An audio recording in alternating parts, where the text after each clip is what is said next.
Olá, olá, olá! Vamos para mais uma aula com o professor Noé Jorge, falando hoje um pouco sobre vírus, mas dando ênfase ao coronavírus, né? E o que seria de fato um vírus que muitas pessoas elas têm dúvida em definir o que de fato é um vírus, o que de fato é um protozoário, o que de fato é uma bactéria, que isso eu vou falar em outra aula sobre protozoário e sobre bactéria, porque são conteúdos muito extensos. E o meu foco é explicar um pouco para vocês o que é vírus, né? Então, vírus, primeiramente, ele não é um ser vivo. Ele não é considerado um ser vivo porque ele não tem célula. Ele não é sequer unicelular. Muito embora alguns grupos de cientistas venham discutindo essa dinâmica se é ou não é se um vírus é um ser vivo. Mas o que nós temos hoje dentro da ciência é que vírus ele não é considerado um ser vivo por não apresentar nenhuma célula.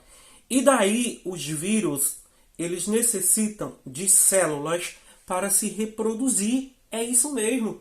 Ou ele tem uma célula para se reproduzir, para bagunçar, para fazer tudo o que ele quer, ou ele não vai existir.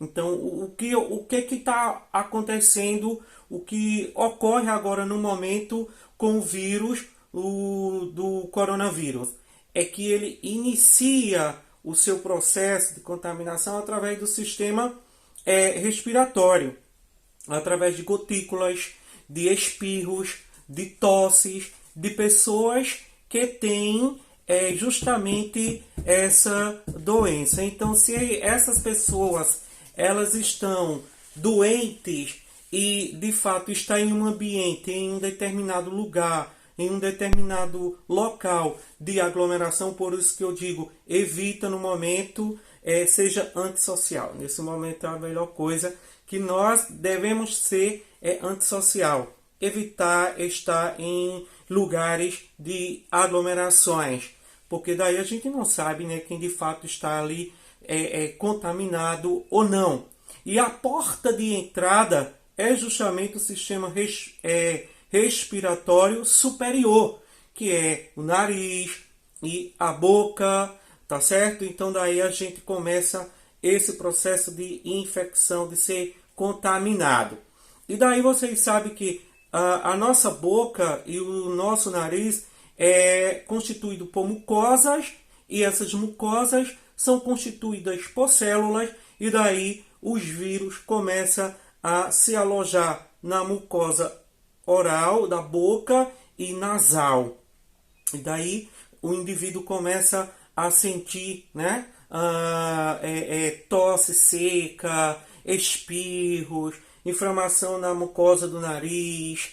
Algumas pessoas, logo no início da doença, pode perder o olfato, o paladar, de uma vez que o vírus está ali fazendo a sua bagunçazinha que ele gosta muito. Então, lembrando que vírus não é um ser vivo, é uma proteína constituída por material genético, DNA e RNA. Lembrando a vocês que o material genético do coronavírus é RNA.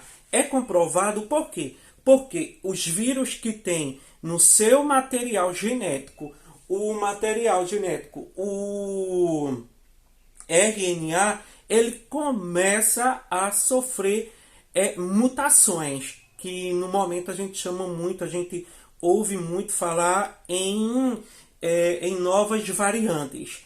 Essas variantes são decorrentes de mutações do vírus para que ele não possa ser reconhecido.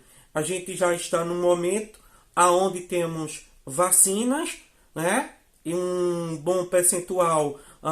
Hoje o Brasil já chegou a um total de 47 milhões de habitantes, de pessoas vacinadas com a primeira dose, mas também estamos com um alto índice de mortalidade, chegando a quase 500.000 de pessoas que perderam a vida. Então isso é muito complicado. Por quê? Porque mais quanto demora-se para a população ser vacinada em massa, mais as novas variantes, mais as mutações desses vírus vão aumentando. Então, mesmo que pessoas vacinadas esteja já com anticorpos imunizados, mas ela pode ser contaminada por uma nova variante que é um vírus que sofreu mutação. Lembrando que existe vírus que apresenta os dois materiais genéticos, o RNA e o DNA. Mesmo assim, esse vírus ele é considerado um vírus com uma coerência de um material genético de DNA. Mas quando o vírus se manifesta em sua estrutura apenas o material genético RNA, aí esse é danoso, né? Porque daí ele é o capetazinho, sabe? Ele é aquele que começa a dizer assim, eu vou destruir, eu vou matar. E um vírus, como ele precisa de células para se reproduzir, então ele começa a invadir as células do nosso sistema respiratório, e daí ele vai atacando. Então, cada vírus que ataca uma célula, mais células, somente um vírus tem capacidade de infectar uma célula e essa célula começar a produzir, a se reproduzir. O vírus ele vai escravizando a célula. É como chegar, pegar e dizer assim, ó, tu vai fazer o que eu estou mandando. Quem manda aqui sou eu. Então, ou tu multiplica, ou tu vai, a fábricazinha vai fornecer, vai multiplicar mais vírus, ou eu vou te destruir. De toda forma, a célula vai ser destruída, mas só para vocês entenderem. Então, um vírus vai infectar uma célula, essa célula, por sua vez, vai multiplicar muitos vírus, depois ela vai explodir, e vai sair vários vírus de dentro daquela célula e cada vírus vai contaminar mais uma célula. E daí ele vai penetrando, vai descendo e vai chegar até o pulmão, aos nossos pulmões, de uma vez que nós temos 2 pulmões. E esses pulmões ele começa a ser agredido, a ser violentado, a ser escravizado por os vírus que chegaram ali. Aí vai dizer, agora que eu vou fazer a farra, é agora que eu vou fazer a festa. E começa ali a danificar toda a estrutura pulmonar. Né? Então, de uma vez que nós necessitamos de oxigênio para que o nosso sangue seja oxigenado, para que os nossos órgãos recebam esse oxigênio. Então, no lugar, imagina vocês um favo de mel que é cheio de buraquinhos, mas preenchido por mel. Os nossos pulmões têm aqueles buraquinhos, mas é preenchido por oxigênio, por ar. E quando os vírus chegam até os pulmões, o que acontece? Começa a infeccionar. E ocorre isso, acontece sim. Então, os pulmões começam a inchar. É como você machuca seu dedo. Ele começa o quê? Ele incha, fica avermelhado, ele vai começar a criar anticorpos para cicatrizar. O indivíduo vai começar a sentir febre, os primeiros sinais dos anticorpos trabalhando para destruir aqueles vírus, mas os vírus são muitos e são danosos. Então, daí ele não... em grandes potenciais, em grande probabilidade, mais de 20% da população, das pessoas que contraem o vírus, não consegue contrair da forma menos grave, e daí elas vão se complicando. E 1% da população, esse porcento, quando eu falo, varia muito de país para país, de nação para nação, de lugar e também de pessoas. Mas esse 1% ele vai morrer. Né? Vai morrer por quê? Porque os pulmões ele vai ficar totalmente infeccionado. Ele vai ficar totalmente danificado. Por quê? Porque os vírus promoveu muitos danos. E daí vai começar a infeccionar, vai começar a criar secreções, pus, e daí vem outra situação que a gente chama, que esse processo é chamado de quê? De uma pneumonia. E um lugar propício, quem gosta de um lugar que tem pus, que tem umidade, que é calor, aí as bactérias vão entrar também em cena. Vai ser as coleguinhas dos vírus.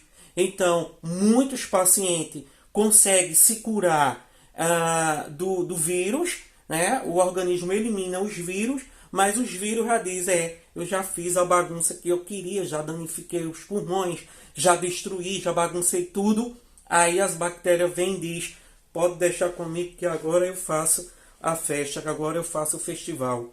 E daí o indivíduo ele vai a óbito. Por quê? Porque ele morre sufocado. É como se ele estivesse dentro de uma lagoa, dentro de uma piscina, morrendo ali, sufocado, afogado por água. Então, toda a estrutura pulmonar é preenchida, os alvéolos, com água, com secreção. E daí isso é muito complicado. Por isso que nós temos e devemos tomar os nossos cuidados. E é muito necessário isso. Eu costumo dizer, a melhor coisa é nós conhecer o nosso inimigo. Muito embora que é um inimigo invisível. Mas a partir do momento que nós estudamos, que nós conhecemos, né, e sabemos identificar o que é um vírus, facilita mais para que nós possamos lidar com ele. É necessário, sim, sair, fazer o uso das máscaras, utilizar o álcool em gel, lavar sempre as mãos, tá? Evitar aglomerações, como eu já falei. Por quê? Porque o vírus ele não dá trégua, não, ele não para. Né? E quando eu falo um vírus que vem sofrendo mutações, um vírus que a cada dia está se mostrando aí mais potente, e mesmo diante de vacinas, que já temos, graças a Deus, mas a nossa população, o Brasil, ainda não atingiu um percentual que venha a reduzir essa taxa de infecção em massa. Então a gente vê cada dia o número aumentando mais de pessoas infectadas, de pessoas que contraem essas novas variantes.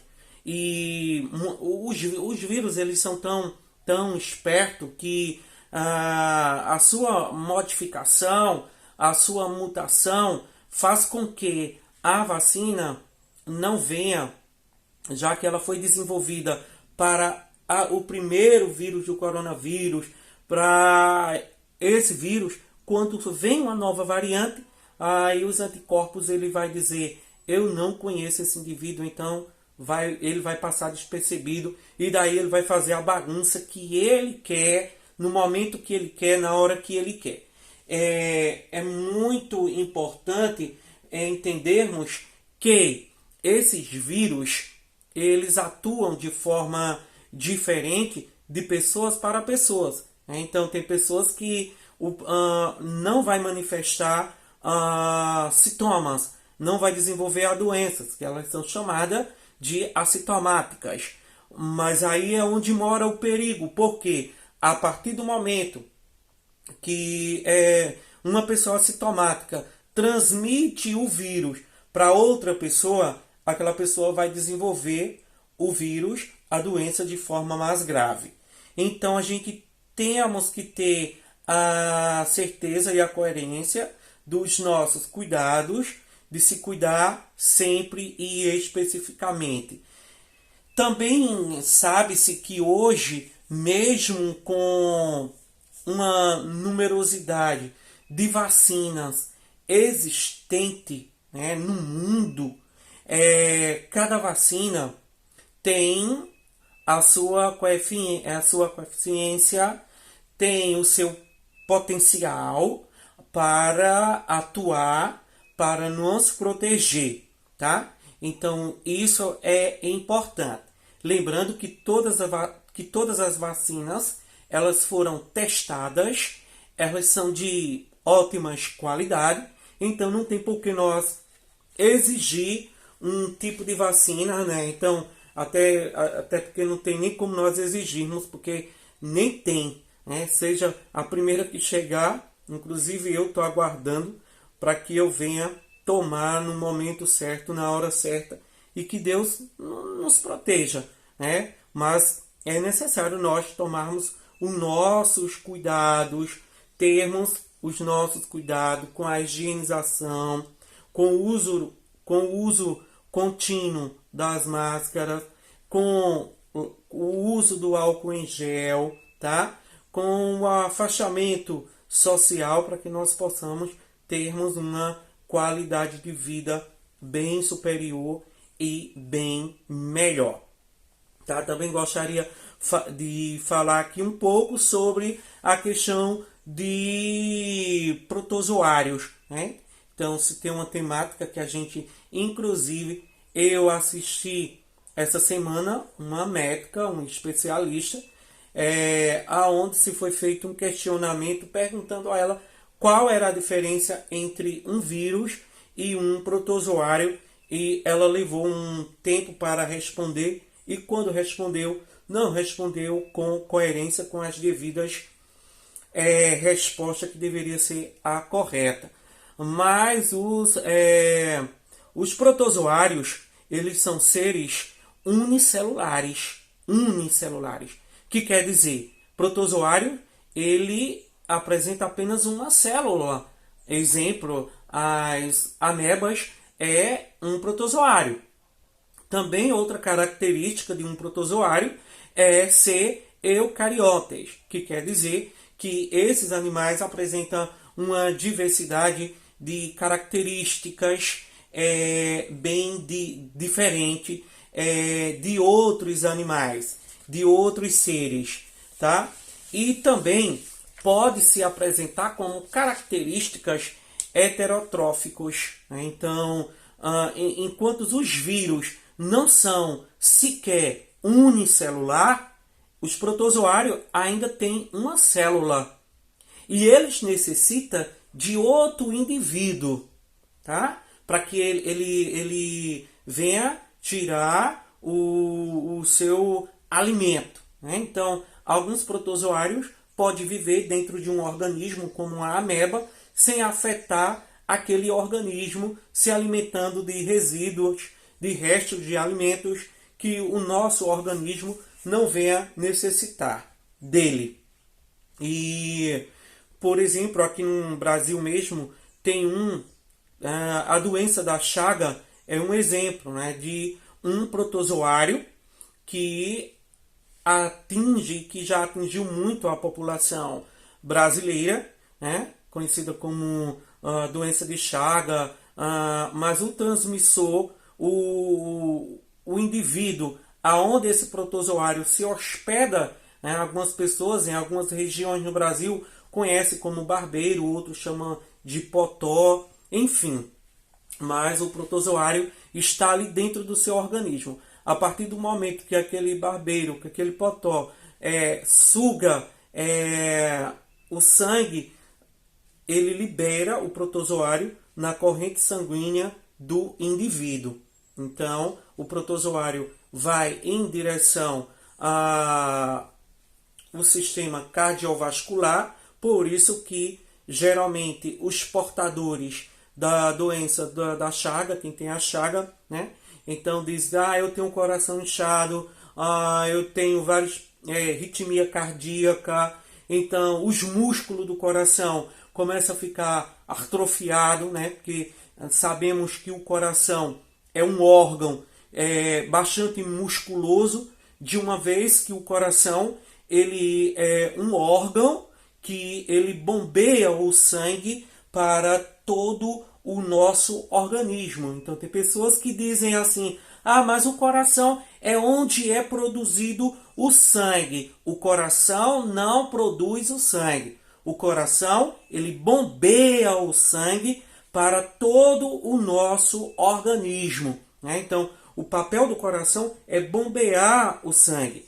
E a partir do momento que o indivíduo ele tem a doença da Chagas, que o protozoário já se instalou no sistema cardiovascular, diferente do vírus, do coronavírus, que ataca primeiramente o sistema respiratório, muito embora que é um vírus muito carrasco, ele não apenas ataca o sistema respiratório, como também ele vai atacar outros órgãos do nosso organismo, como o fígado, o coração e os rins.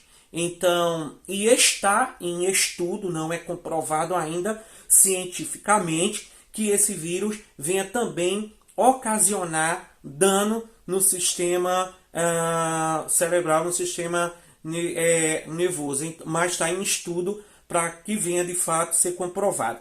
O que está comprovado é que o coronavírus, além de atacar o sistema respiratório, também ataca outros órgãos do nosso organismo, como o fígado, os rins, o coração. Então, e ele também vai para a corrente sanguínea, ocasionando lesões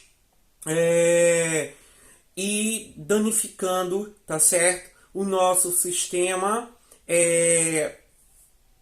epitelial. Muitas pessoas passam a ter inflamação na pele, trombose, como a gente vê muitos casos de pessoas, principalmente que estão entubadas, que estão em UTI, que uma das causas é que elas têm trombose devido ao vírus estar circulando na corrente sanguínea. E voltando para o protozoário, ou para os protozoários, quando eu digo que o coração ele é um órgão que ele tem a função de bombear o sangue para todo o nosso organismo, então, lógico que em algum lugar do nosso organismo vai ter um local específico para ser produzido o nosso sangue. E onde é produzido o nosso sangue, professor Noé? O nosso sangue ele é produzido na medula óssea. Então, especificamente, as células que estão dentro da nossa medula óssea, tá? Então, a medula óssea é encontrada dentro dos ossos do fêmur e na nossa coluna vertebral. E daí, essas células sanguíneas são distribuídas para todo o nosso corpo, e daí o coração faz esse papel de bombeamento. Então, nós temos que ter uma coerência de conhecimentos justamente disso. Outro exemplo, né, de protozoário, eu lembro da coitada da médica. A médica ficou sem chão para não saber responder aquela pergunta. Mas, especificamente, um exemplo, os cupins, eles se alimentam, eles consomem a celulose, né? E o que acontece? O que acontece é que o organismo do cupim não consegue digerir a celulose que está dentro do seu organismo. Aí entra os protozoários que estão dentro do organismo do cupim e faz a digestão e consome justamente a celulose que está dentro do organismo do cupim. E daí os dois vivem em harmonia perfeitamente, então não tem não tem aquela rejeição, né? Não tem aquela discussão do cupim dizer assim: sai daqui que eu não quero tu aqui dentro de mim não, porque tu tá bagunçando, tá comendo aqui toda a celulose, enfim. Não, muito bem. Então os cupins só vivem por causa dos protozoários e os protozoários só vivem por causa dos cupins, aqueles que residem no seu organismo. Então a gente temos essas parceria, né, que é muito importante.